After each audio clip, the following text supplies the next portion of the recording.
Today is Monday, December 9th. This is the 1967 to 1970 Cadillac Eldorado rear window trim.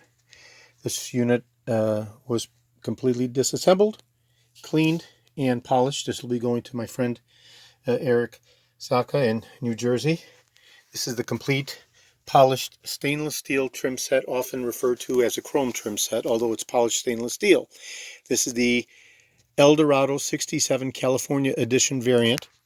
This is for the slick top cars with no vinyl top. These moldings are made of polished stainless steel. They look like chrome because of the heavy lustered polish processing that they've gone through, as opposed to being textured in an embossed stamping consistent with the texture match to the original vinyl. So since the non-vinyl top, slick top versions of the Eldorado, of which that was less than 5% in the production years from 67 to 70, since most of the cars were vinyl top delivered.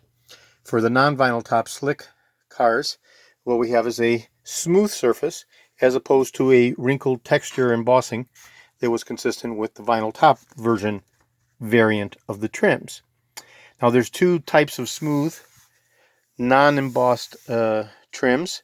The plain steel, 1018 steel, which is normally primed and painted to the color of the body of the car, and the polished stainless steel trim, which is the California edition, of which there were less than 157 units made and delivered. This particular set includes the original clips needed that mount into the nail head type studs that are welded into the inside perimeter channel of the window receiving channel. Okay, and that's what connects the moldings. The moldings are absolutely in pristine condition. They've been polished and are dent and scratch free for the most part, as much as possible. I would call them something equivalent to show quality condition. And these will be going out to my friend Eric as soon as I get his okay to ship reply confirmation. Today is Monday, December 9th. Thank you very kindly.